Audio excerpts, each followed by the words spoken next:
Hello बच्चों, good morning. आप सभी प्यारे बच्चों का आरसी स्क्वायर मैथ क्लासेस में स्वागत है। नेटवर्क की प्रॉब्लम के कारण पिछले 2 दिनों से कोई भी वीडियो अपलोड नहीं किया गया। तो चलिए मैं आपके इस इंतज़ार को ख़त्म करते हुए आपके चैप्टर रियल नंबर का एक इम्पोर्टेंट टॉपिक अंक गणित का आधारभूत परिमेय, फंडामेंटल थ्योरम ऑफ अर्थमेटिक्स, इसके बारे में मैं आपको बताता हूँ। समझिए,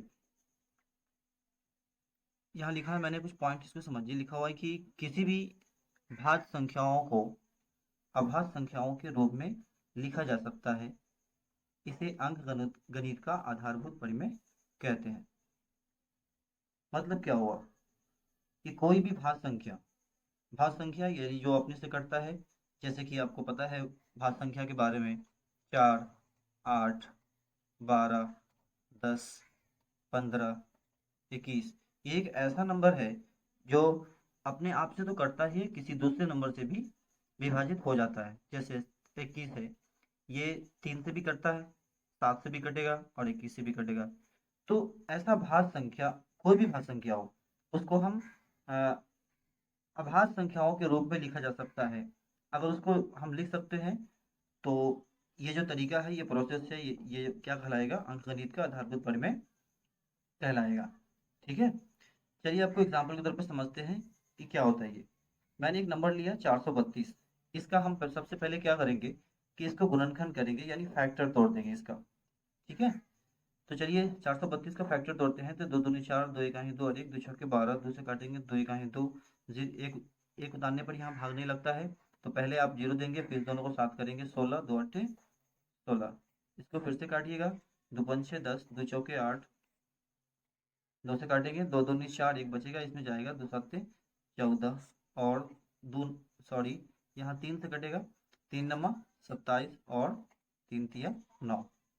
आप यहाँ 432 को इस तरीके से लिखेंगे 2 इंटू 2, 2 कितनी बार है? 4 मरतबा लिख दीजिए आप।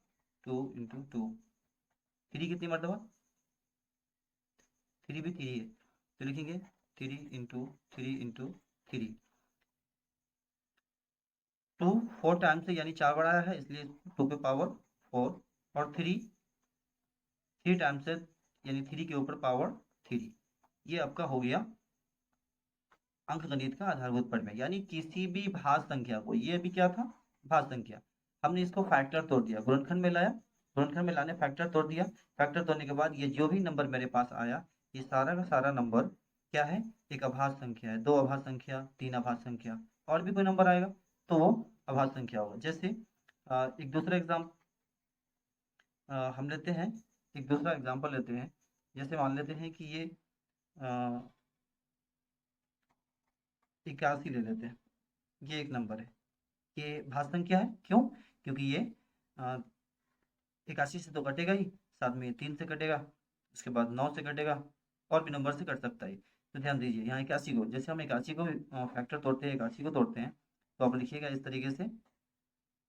3 से इसको डिवाइड करेंगे तो कितना? 3 दूनी 6, और एक इसको 6 2 बच गया, 3 3 सत्ते 21, 3 से लगाएंगे, 3 दमा 27, और फिर 3 से काटेंगे तो 3 तिया 9। इसको हम लिखेंगे 3 इंटू 3 इंटू 3 इंटू 3। यानी ये जो नंबर आया वो कैसा आ गया? ये एक अभाज्य संख्या में आ गया। ये 3 ऐसा नंबर आ गया जो अभाज्य संख्या हो, ये आप किसी से नहीं कटेगा, सिंगल सिंगल बन गया। यानी आपको इस फंडामेंटल थ्योरम ऑफ अर्थमेटिक्स में, यानी अंकगणित के आधारभूत परिमेय, सिर्फ इतना कहा जा रहा है कि आप किसी भी संख्या को जो भाज्य हो, उसको हम किस रूप में लिख सकते हैं? अभाज्य संख्याओं के रूप में लिख सकते हैं। इसे ही अंकगणित का आधारभूत परिमेय कहते हैं। तो ये आपका अ, अंकगणित का आधारभूत परिमेय, इस तरीके से हम अंकगणित के आधारभूत परिमेय को समझेंगे। उम्मीद करते हैं कि आपको समझ में आया होगा अंकगणित का आधारभूत परिमेय क्या कह रहा है।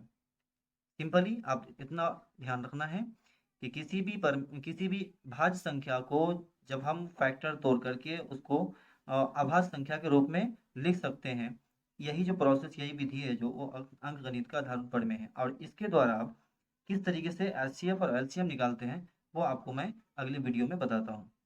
Thank you. और चैनल को सब्सक्राइब कर ही लें दोस्तों। जो आपके दोस्त हैं उन लोगों को शेयर भी करें और कमेंट करें। जो परेशानी हो वो कमेंट बॉक्स में बताएंगे। Thank you.